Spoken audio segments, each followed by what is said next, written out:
This is Mark B's perspective, and I got a treat for y'all today. I got candidate for Delaware State Representative, right? Dexter Bland. Hey, Dexter, listen, before we get into the running and everything, tell us about yourself, your childhood, and who was in your household as a child. Yes, sir. Thank you for having me, Mark. You welcome. And as you said, I'm running for state rep in Delaware's third district, and I come from Wilmington. I grew up well with my mother. I grew up with my grandparents. Rest in peace to them.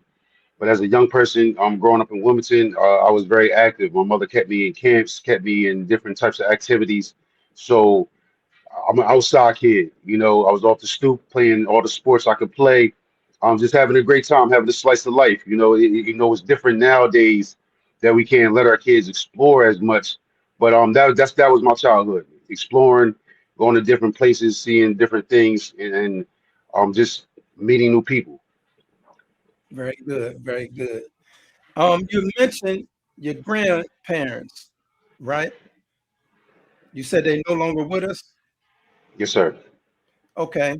So real quick, if you can you think of anything valuable, like a memory, a thought, a phrase, or something that you learned from your grandparents?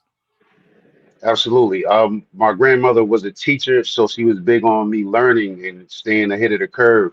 They will always keep me in a grade above, make sure for summertime, I would have to do workbooks before I even went outside.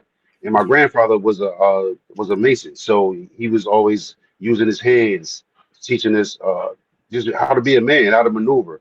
We see him coming and going, and making sure everything was tight at the house. My grandmother didn't want for anything, so that was just a great example for me to see as a young person. Very good. Your mother, where was she at in the picture of everything? My mother was a hardworking woman. She's been in social services for my entire life, so she was always on the go, making sure she was taking care of her clients, educating herself. She has multiple degrees, so that's the reason why I was always into something because she needed somebody. She needed to fill that gap when she's moving around. Keeping making sure I was being occupied. So my mother was just a hard worker. And I love her to death. She knows she's my rock, and you know how that goes. My father, rest in peace to him as well. He wasn't necessarily in the picture like that, but you just that's how it goes. That's the typical story for young black people in the community, and we roll with the punches. I had other fathers through my friends, so I've seen that dynamic. So I wanted to apply that for my life. I'm there for my children. I'm there for my family. I'm there for my wife. So I learned from that. Right. So real quick, I'm look at Pops real quick. I know he wasn't in the picture like that, but you know how they try to do come around and give authority or whatever it may be. Do you have an example or remember anything that you learned from your pops? Sad to say, not off the top of my head. My father had his own struggles. Once he separated from my mother, he started his own family. So that was he moved down Florida for a good chunk of life. So I just didn't, really have the interaction with him. You know, Before he passed, we was creating a good relationship, trying to just I introduced him to his grandchild. So we were just building, But really, I learned from his absence. Like you said, the authority thing. I had to learn. I had to learn to take authority from men because, like I told you, I was raised by my mother, my grandparents. So I'm a rebel. So I didn't really know how to understand that authoritative voice. So that now that I'm a father and I'm understanding that piece of it, making sure that I can guide my children, make sure I am the guy that wears the pants around here. But like you said, my father, man, rest in peace to him, man. He did his best, and I'm not going to fault him because everybody has their own stories, and I couldn't probably possibly understand what he was going through, doing that, and missing his first child. So rest in peace to him. I learned through his absence. Respect. And I say respect because, I've been in a lot of groups. First of all, I've been in prison, and in prison, I've been in a lot of groups where males talk about their father, and some of them they say, F him. He wasn't there for me, whatever, whatever, whatever, right? But I see you take a whole different stance. Let's move on to some of the camps that you went through. Share about any of the camps that you've been through and what was the favorite ones, which sports. Just talk about the camps that you went through that your grandparents put you in. Oh, absolutely. The YMCA, the Boys and Girls Clubs. I was through all those. There was a place called People Settlement. Yeah, They was all instrumental in my upbringing. Introducing me to computers. That was a big boom in our coming from the 80s and 90s. I played all the sports. I won a championship in baseball for my neighborhood. I'm going. We legendary for that. We brought a championship to the hood. So I played all the sports: basketball, football, just learning art. That's how I kind of fell in love with art. Like going through these summer camps, going through these programs, they love to enrich you. Music was a big thing. Music enrichment, listening to different types of music, jazz, classical music. And things outside of hip hop that I was introduced to, and that just shaped my mind frame. very good. You know, a lot of people say that they say in life, you got to learn your why, meaning why, what's important to you, what's meaningful to you. So, can you think back to what age that you really started figuring out your why?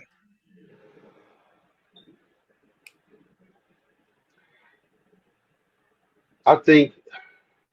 I mean, when I was really young, around 9, 10, I was we raised Baptists. I got baptized on my own, so I always had a connection with God. Learning through that, and God was, just guiding me, showing me my whys, taking me through all the lessons that I've been through, and that just built me to be the man that I am today. You know how it goes, just one step at a time. One piece of knowledge builds on the next. One mission leads on to the next mission and helps you just figure out what you got going on and how you want to move in life. Just trials and tribulations. Iron sharpens iron. The rocks get smooth by the water. And that's just how Right. it goes. So I heard you say I got baptized on my own. So for the sake of the audience, and I'm thinking, I think I understand what you're saying. You was at a service, right? Correct me if I'm wrong, and they did the call, and you chose on your own. Nobody kind of pushed you. But explain that when you say you got baptized on your own.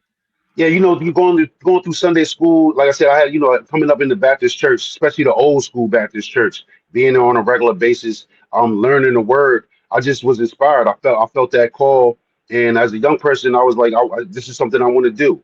And they set it up for me, and I did it. And they was, my grandparents, my mother, very supportive. They didn't try to shun me or try to move me type of way because I was a young person. They allowed me to have that autonomy of thought, which I pass on to my kids. I let them choose what they want to do and have them think about what they want to do because that critical thinking is a major key for us. So Yes, it yeah, is. they my family cultivated that for me and allowed me to take that step for my spirituality. Very good. You mentioned your children. How many do you have and how old? I have 3 children. My boy Farrell, he's 9. Ramir, he's 14, ready to be 15, going to, being a freshman in high school. Then I have my daughter. She's the oldest. She'll be 16 in a couple weeks, which she's excited about. And she's a varsity cheerleader. So we just trying to make sure that they're being supported and doing things that they want to do. Your family structure, your own, with you and your 3 children. Same mother, or how's that? Oh yeah, well, I'm married into my oldest children, and the youngest is mine with another woman. Congratulations. All of them are yours, but I know what you're saying. Yeah, To say yeah, it they all clearly. mine. They Yeah, all yeah, they under my roof. yeah. At what age, but before we get into what led you to politics, how did you see Wilmington as a child growing up? What was it like for you personally, your experience in the city? I had a slice. I had a good time. Coming up in the hood, I remember taking the brown food stamps to the store, getting milk from my mother. You know what I mean? That's that's Right. that's what I remember that. Going to go get the food. I remember riding my bike. Getting in the fights at the park. Somebody stole my bike. I had to go down and defend myself. But it's just part of coming up. Right. being outside, getting to my scuffles. I mean, we had a slice. We used to explore. We used to be miles away from the house, just having a great time, going to the mall, 15 deep. Like I just that's more coming up in the city. Yeah, yeah. So they say hindsight is 2020, meaning like when you look back on it, you can see a clear picture. So looking at Wilmington now, how do you see it? Is a two-part question. How do you see it, and what improvements you think can be made? Well, first, Wilmington is a beautiful city. A lot Okay, of people don't understand how beautiful our city is, how dynamic it is, because we can go from the concrete jungle and go just a few miles up and be in these luscious, beautiful parks. We have a lot of beautiful parks that are in our cities, but our the difference from my upbringing to this new era is really the gun violence. We when we was coming up, we used to rumble. We used to get, jump people, all that type of stuff. We run around and have that stuff. I don't remember people getting beat with bats or anything like that or knifed up. It was really just hand-to-hand combat. right. But now it's people getting shot. Like that's a big jump. And that's been for the last maybe 10, 15 years here, where it's a real bad epidemic of gun violence with young people, right? So that's the real big difference. Like just a few weeks ago, a young person, 16, 17, was shot 2 blocks up from my house, which I live right around the corner from the hospital, and he didn't even make it. And that Mm, puts a shockwave through my house to where my wife doesn't even want to send the kids up the street to go to the store. They're like, well, this just happened. We don't want them to be outside. And as I told you, my background, we that none of that even mattered. We still go outside, still live your life, but that is the difference. It's affecting us in a bad way. It's a lot of young women and men missing in our neighborhood. And we're trying to look into that. That we don't hear a lot of answers when the child is missing, is found, comes back home. There was an instance of a young woman named August who was missing in our neighborhood that was found in New York. mm, Deceased, passed away. So these things are not a national issue. And people are not speaking on it, and it's being swept under the rug. So that is the difference. We didn't the girls in our neighborhood coming up, they were safe. They wasn't being touched. That I know of. right. They wasn't being touched. We wasn't. No, it wasn't a bunch of predators around. Girls wasn't showing up missing. But this is a regular occurrence now. Yeah, yeah. And that's from your bird's eye view, and how you see it. But yeah. So putting all that in perspective, what age were you when you said you wanted to make a difference or pursue politics? Walk me through that. How did that happen in your life? Well, 2008, Obama was elected, and I was incarcerated at the time, and we was all huddled around the screen, just seeing all the hooplas. That inauguration was a major thing. It was a big, big, major key, and being in that position, I just, I seen like there. This is a change. That was the whole point of him running. He was running on hope. So that was inspiring to me. And then obviously I come home, and then a couple years passed, and then Trayvon Martin got shot, right? And that was a big national issue. And I felt like my blood boiling. Like, what can we do about that? How can we affect change? So through that knowledge, knowing that, we're protesting, we're upset about it, we're trying to be heard. But then as the years go by, protesting, rallying, yelling outside of the building, that is not moving the needle. I started to go into my own research. How do you actually make the change that we want to see? And that's through policy. The only way to change the law is to change the law. We can do all the protesting we want, all the praying, all the raising money and raising flags, and that's cool to get the message out. But the real work happens in these closed rooms where votes are being taken and these laws are being made. And so it comes down to the black and white every time. Very good. I heard the passion when you spoke about, the Trayvon Martin, and the list goes on, Sandra Bland, a Yeah, lot it's of like different it's Eric yeah, we'll be Garner, here all a day lot of naming different names. people. But I want to ask you uh, about Rodney King, because for us, that was the first one that was caught on video. The community was saying it way before that. Listen, man, because they had lock us up, beat us down, and it wasn't taken seriously. Y'all did something, y'all had to do something or whatever, whatever. But can you go back to Rodney King? Did you see it? And what was your thoughts and emotions about that? Well, I was a young child at the time. What was that, 92? So 92, I yeah. was, yeah, so I was about 5, 6 years old. So Okay, okay, going back in my mind, you've seen it on TV. You've seen the riots, you've seen the fires going up. But I'm a kid, so I didn't really truly understand what the ramifications is. But even through the music, they was telling us that. They was telling us that the police was beating them up. They was telling us that they're being abusive to us, and nothing was happening. And then we got to take that pivot to think about the history of policing. It comes from slave patrol. It comes from a racial aspect of hunting us down and killing us or roping us up and trying to take us in. So it's only evolved from there, from some slave patrol to the patrolmen.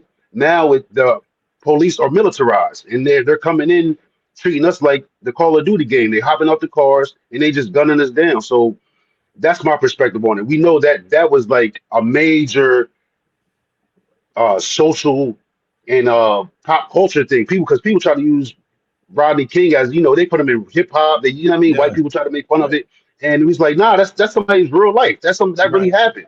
So yeah, So let me just share this in real time. I can go back to when it happened and seeing it on tape.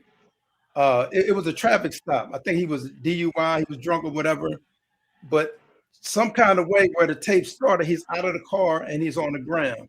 And when I tell you they was beating him with billy clubs back and forth, right? A lot of black people said, we got you now, right? Because it was finally on tape for the world to see. And they went to court with an all-white jury, and every cop, it was four cops that was beating him, all not guilty. And then now we come back up to case after case, as you talk about Trayvon Martin, Michael Brown, and the different people. So this is a continuation. But Rodney King didn't die, but still, that was like the first one. If somebody want to do the research, when we had him on tape, and we was like, "We got y'all now," they still found that man not guilty. But yeah, so dealing with the police, at one time it was all white police. There wasn't no black police, right? So to get some black police, I don't know if it was the 60s, 70s, what year throughout the United States when black police started being on the force, right? What are your thoughts about black police? Do they make a difference, or do in most cases do they try to uh, impress the white officers? Just tell me your thoughts on that. Is it needed? Is it needed in the community? absolutely. We need police officers that look like the community that they're policing. That's period. That just makes sense. But to take it an even step deeper, they need to be from the community. A lot of these policemen go to the academy, they go to different states, and they're not aware of how the community works. And I've seen the other side of the police, black policemen talking about how they've been um have presidents against them and how hard it is to rise through the ranks and just having that delicate balance because they taking an oath. Their oath is to the police. Their oath is not to us. So they're conflicted because it's like I'm representing negative forces against my people, but I feel compelled to be a part of it so I can at least help some type of way. And I've had pretty positive experiences with black policemen because we can look each other in the eye and we know what's up, you know. But it's hard to say because I want to say this. Remember that couple of years ago, there was an ex policeman that shot a lot of policemen over in Cali, and he was on a run for days, and they ended up getting catching up to him. But that was part of his frustration. Was like, I'm doing all this, and I'm not seeing no difference in my community, and they still treating me like trash, and I'm one of them. So I see the paradigm. I see the paradigm. Yes, we need black policemen. We need community policing, but it has to be a different relationship between the community and police. It shouldn't be them always attacking us or coming at us some type of way. We're looking at y'all for protection, even though we know that's not really what job is, but that's Right. how the community sees it, and that's how it should go.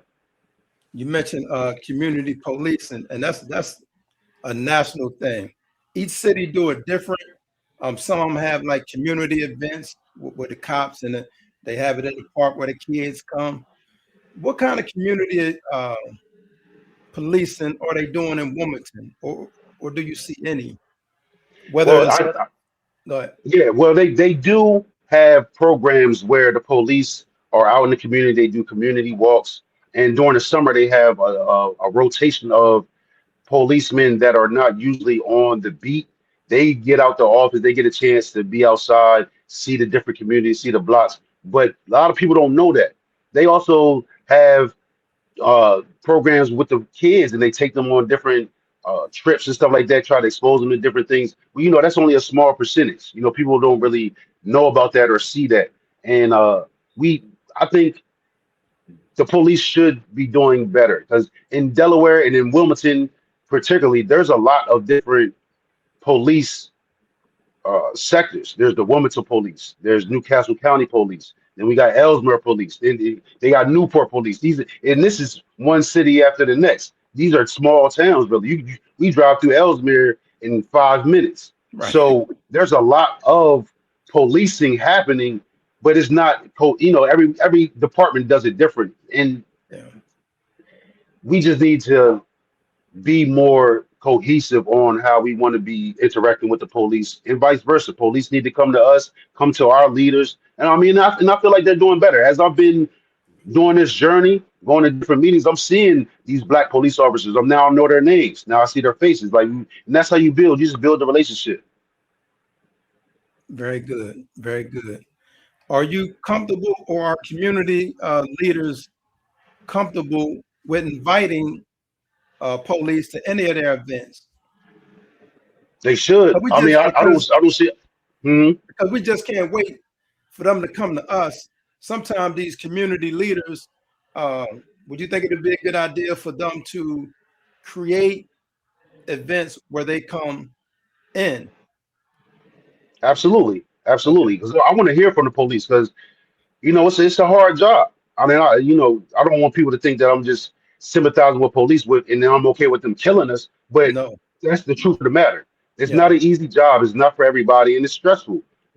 So we do need to make that balance. We do need to be hearing from them. We need to be seeing their faces and understanding what their plight is. So like I said, it needs to be a community thing. We both need to be bringing our hands together and shaking them, and so we just have that connection. Very good. And is what you had said earlier um, about policing. Let me go ahead to the next thing. What led you to want to run for office this term? And how far did it go back? Did you think of it a couple years, or when did you think that you wanted to run? Absolutely. I've been doing the research on this for quite a few years, Okay, and I originally wanted to run in 2024 for a county council seat, and I was getting married at the time. And like I said, my father had passed, my brother had passed. So it was just a lot of things happening. So and my wife started law school, so I just put it on the back burner. And I seen there was opportunity. There's some seats coming up, so I was like, I'm gonna go for it. I looked at the qualifications, and I put my hat in the ring. And I feel like a lot of people think it's some big scary thing or it's a lot of red tape to go through. It's just doing the process, just like any other thing that you're trying to accomplish. It's a couple things you got to do in order to get there. But as long as you stay steadfast and educating yourself, you get through it. you spoke of qualifications. What are some of the qualifications that most of us wouldn't know about that we need to know before trying to run? And well, depending on whatever seat you're going on, but for this one in particular, you have to live in your district Okay, for a couple of years. You need to be over 30. You need to be a U.S. citizen and not have any charges that will disqualify you. Other than that, you're good to go. that's what's up. So you started to run, and when you picked District 3, well, that's where you stayed at anyway. What was your thoughts? What would you like? I want to do this and that. What was going through your mind when you decided that you were going to run for District 3? That I want to put the people at the forefront. We're not being heard. We're not being listened to. What we want to happen is not happening. Our best interest is not being seen by these representatives. And it's difficult to even talk to them. This is why people protest. I tell people to go to the office and forget the streets. You're supposed to be running down in leg hall, run down in the mayor's Right. office, run down on city council. You Right. come 100 deep to their meetings. But Yeah. but that's a whole nother thing. But my thought process was, I am tired of other people making decisions for my life. I'm just as that I'm a person that grabs life by the horns anyway. And I'm just looking around. We're working 60, 70 hours a week. My paycheck not stretching as far as it used to. And it's the people that we picked to represent us that are in charge of that. They're the ones that's allowing Delmarva to price hike. They're the ones that's allowing developers to overdevelop our land and not even use black and brown people to build it. They're the ones that make these laws. So I was like, instead of letting somebody else do it, why not I do it? Why not I put my hat in the ring and see how good I can do? Because I have the best interest not only of myself, but my community. We all thrive. My kids are here. I want my kids to live in an environment where they can thrive and feel safe. And I'm not letting that go by the wayside by letting somebody else think that having the optics of having my best interest when we could pull up all your voting records. That's the type of person I am. I like to do research and dig deeper and see what the real it is. And I run down on elected officials. Right. I DM them. I run down on their events. I pull up on them, especially the black ones. I'll be like, I might not say it publicly, but I might pull them to the side like, yo, your name not right in the streets. What's going on? Why is it not happening this way? And sometimes they might give you a little BS answer, but that's just how I roll. And that's why I wanted to do that, because it's like I just want to see what happens after you get into office to make you not represent us in the right way. Exactly. So it don't mean as much as we allow it to mean. But why did you select to run as an independent? Because Delaware is a Democrat, and it would seem like it would be easier to win just to run for a Democrat, run as a Democrat. I'm sorry. Share why you chose to run as an independent. Because either side hasn't been repping right. And that's just is what it is. It's period, point blank, period. And a lot of people on the inside, a lot of other politicians, they whisper in my ear like, why aren't you not Democrat? Why are you not running this way? Because that's what's made our environment lazy. A lot of our seats are run unopposed. And my thought process was, if I'm going to run, I want to be in the general election. I'm not ready to be primary to have three or four. What's the situation right now for my seat? It's four Democrats on the seat. Somebody's wasting time and money. I didn't want to waste time or money. I wanted to make sure that at the end of the day, I'm on the ballot. And at the end of the day, the independents, we have similar values. We want less government involvement, as government as necessary. We want to thrive in our free markets, and we want the same things. And quite frankly, once I reached out to the independent party, they reached back out to me, and we just built that relationship over these months, and they are the ones that supported me and made sure I got to the ballot. Very good.